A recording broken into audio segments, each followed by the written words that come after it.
Gloire à Dieu, alléluia, alléluia. Que le Seigneur notre Dieu nous bénisse, frères et sœurs.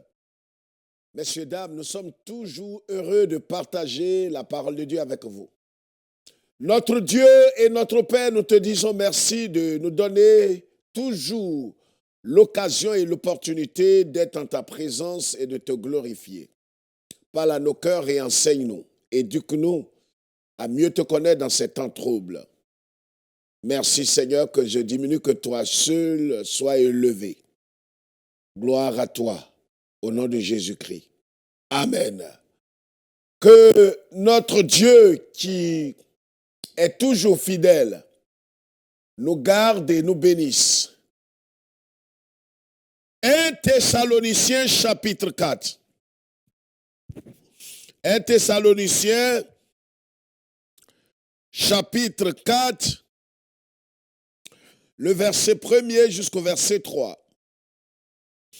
Au reste, frères, puisque vous avez appris de nous comment vous devez vous conduire et plaire à Dieu, et que c'est là ce que vous faites, nous vous prions et nous vous conjurons au nom du Seigneur Jésus de marcher à cet égard de progrès en progrès. Vous savez en effet quel précepte nous vous avons donné de la part du Seigneur Jésus. Ce que Dieu veut, c'est votre sanctification, c'est que vous vous absteniez de l'impudicité. Amen. Voilà ce que déclare la parole de Dieu, épître de Paul, première épître de Paul aux Thessaloniciens. Paul, serviteur de Dieu, était à un certain moment du ministère en train d'exhorter le peuple de Dieu à la sainteté, à la pureté, à la crainte véritable de Dieu, pas une crainte apparente, mais exhortant le peuple à la sainteté, à la pureté, exhortant les Thessaloniciens qu'il avait engendrés dans l'Évangile à marcher dans la sainteté, dans la crainte de Dieu. Donc il leur dit cette parole aux frères, au reste frères, puisque vous avez appris de nous comment vous devez vous conduire et plaire à Dieu. Ce qui revient à dire qu'il y a une manière de marcher pour plaire à Dieu. Il y a une manière de se conduire si véritablement nous avons reçu le Seigneur, si réellement nous sommes nés de nouveau, nous sommes convertis. Il y a une manière de marcher qui plaît à Dieu. Et il y a une manière certainement de marcher qui n'honore pas Dieu, qui ne plaît pas à Dieu. Et cela ne doit pas être notre conduite. Paul dit ici aux Thessaloniciens, vous avez appris comment vous devez marcher pour plaire à Dieu. Le thème que je voudrais humblement partager avec vous est intitulé « Comprendre l'attente de Dieu ».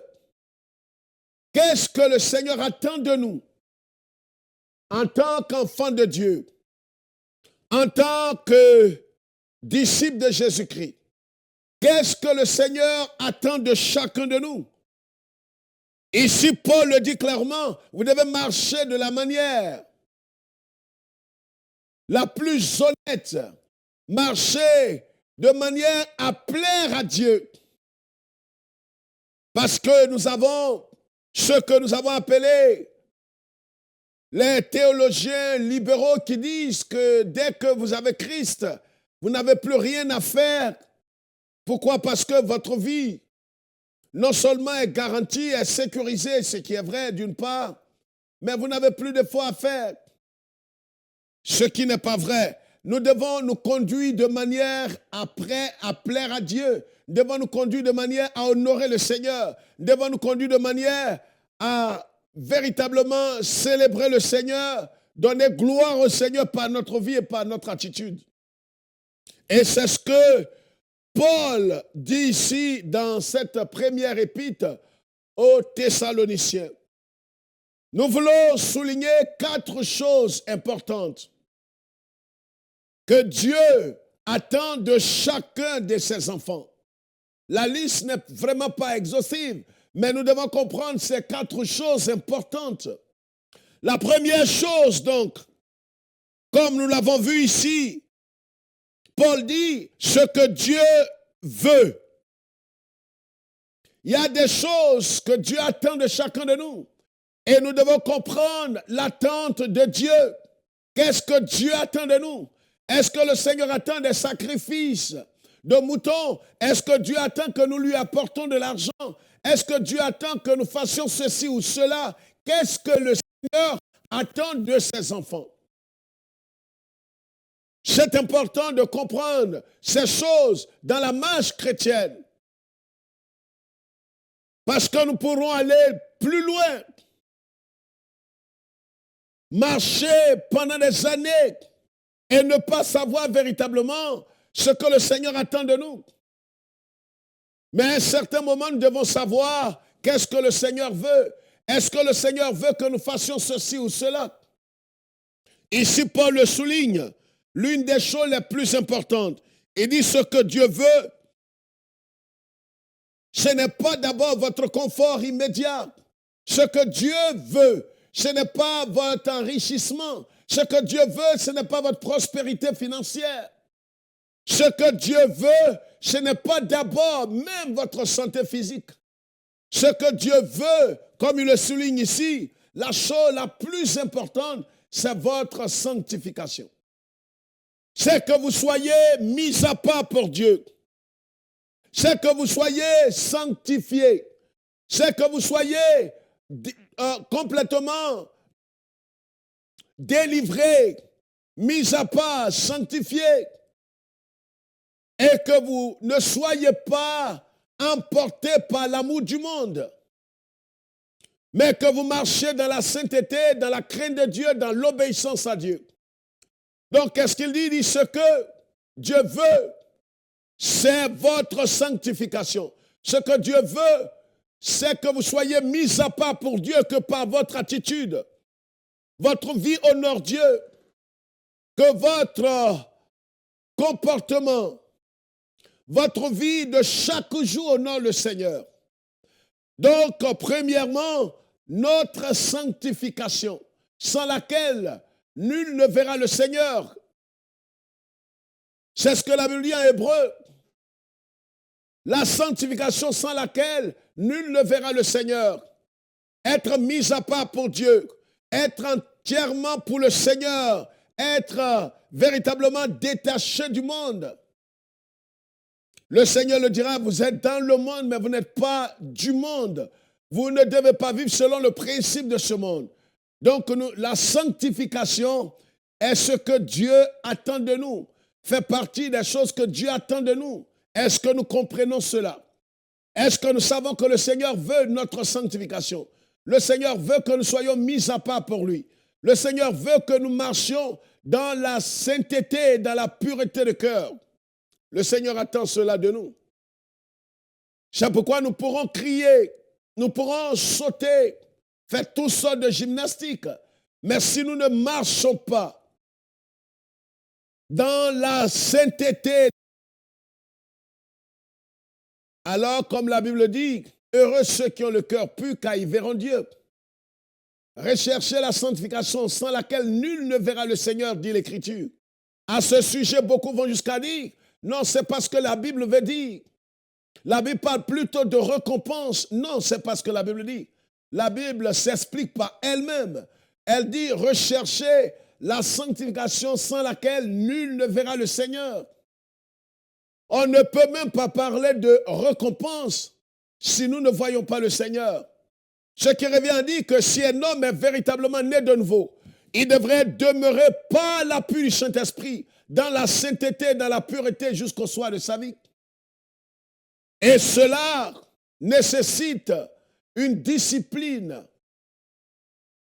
Ce ne sera pas de votre propre force, par votre propre force, mais par l'appui du Saint-Esprit, car de nous-mêmes ne sommes pas capables. Mais en coopérant avec le Saint-Esprit, cela est capable. La première chose donc, c'est notre sanctification. C'est d'être mis à part pour le Seigneur. C'est vivre dans la sainteté, dans la pureté, sortir de toutes sortes de débauches, toutes sortes de dépravations morales, toutes sortes de choses qui n'honorent pas le Seigneur, que ce soit dans nos paroles, que ce soit dans notre habillement, que ce soit dans notre attitude, dans nos relations. Nous devons vivre dans la sainteté. La sainteté n'est pas seulement, quelqu'un a dit, la sainteté est dans mon cœur, la pureté est dans mon cœur. Donc cela doit être vu aussi dans notre attitude de chaque jour. Dans notre manière de nous vêtir, nous devons nous habiller de manière à honorer le Seigneur, à glorifier le Seigneur. La sanctification, ce que le Seigneur veut de nous. La deuxième chose importante, ce que Dieu veut. Jacques chapitre 4, le verset 10 nous dit ceci. Humiliez-vous devant le Seigneur et il vous élèvera. Ce qui est clair. Voilà le deuxième élément important.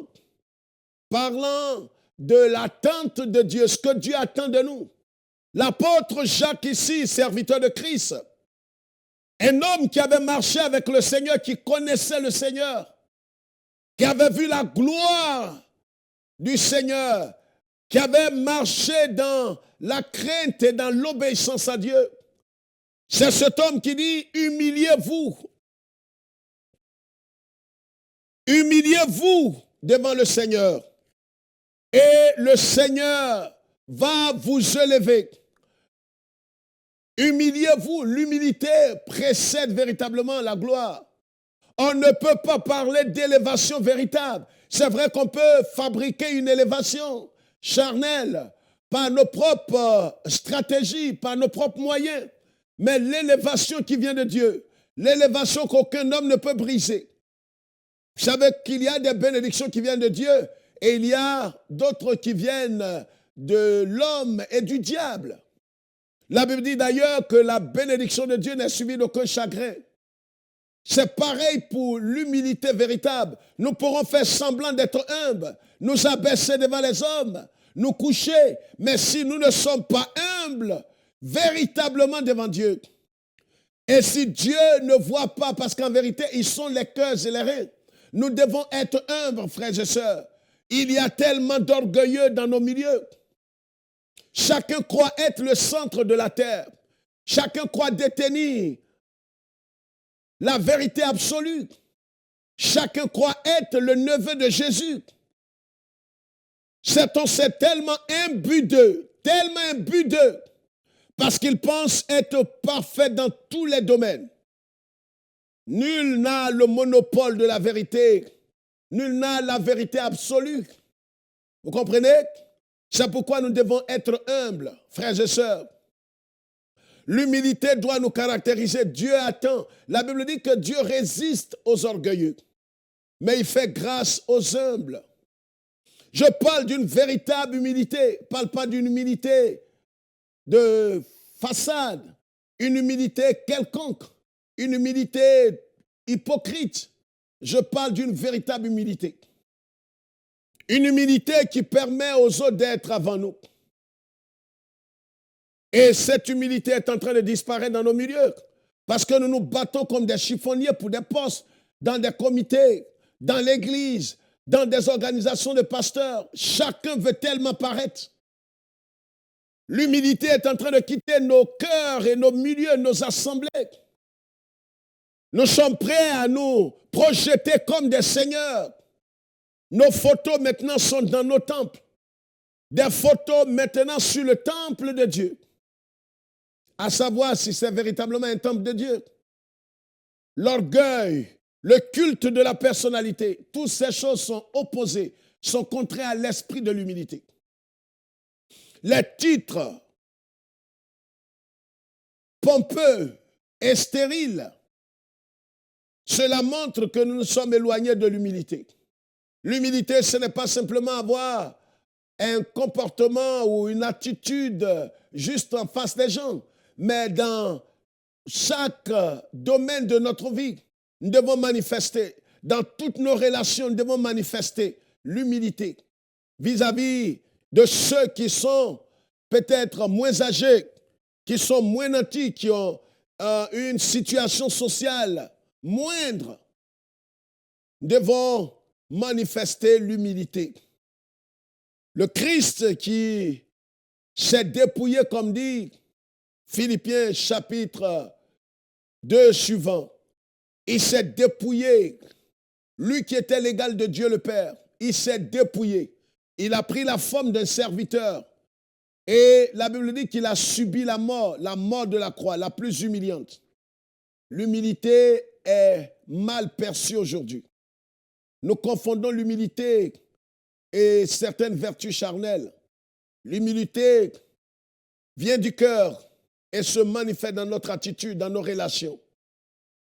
Mais quand on n'a pas compris véritablement l'œuvre de la croix et que nous n'avons pas accepté le message de la croix, nous ne pourrons pas comprendre véritablement l'humilité. Frères et sœurs, messieurs, dames, que l'humilité nous caractérise. Ne cherchons pas à paraître, soyons simplement ce que Dieu veut que nous soyons. Premièrement donc, la sanctification sans laquelle nul ne verra le Seigneur. Et deuxièmement, l'humilité qui est fondamentale, car en vérité, Dieu résiste aux orgueilleux. La troisième chose, c'est l'obéissance à Dieu. 1 Samuel chapitre 15, verset 22. L'obéissance vaut mieux que les sacrifices, dit le prophète Samuel. Dieu parlait par le prophète. L'obéissance vaut mieux que le sacrifice. Frères et sœurs, messieurs, dames, nous pourrons faire des sacrifices, nous pourrons construire le temple, nous pourrons apporter des offrandes, nous pourrons apporter des dons aux veuves et aux orphelins. Ce sont des bonnes actions. Et nous devons multiplier cela dans nos milieux. C'est important de soutenir les veuves, les orphelins. Mais si nous ne sommes pas obéissants à Dieu, si nous ne sommes pas obéissants à Dieu, si nous n'écoutons pas la voix du Seigneur, si nous ne nous soumettons pas au Seigneur, parce que l'obéissance est aussi caractérisée par la soumission. On ne peut pas obéir sans se soumettre. Donc, nous devons véritablement obéir au Seigneur. Souvenons-nous de ce que Dieu a dit à cet homme qui pensait qu'il allait faire des sacrifices et à la fin, il a été rejeté. Qu'est-ce qui se passe? Est-ce que nous avons besoin de remplacer l'obéissance par le sacrifice? Non. Nous pourrons faire des efforts. Nous pourrons faire toutes sortes d'efforts, de sacrifices. Mais si nous ne sommes pas obéissants à la parole de Dieu, si nous ne sommes pas soumis au Seigneur dans ce qu'il nous demande, alors notre sacrifice est vain.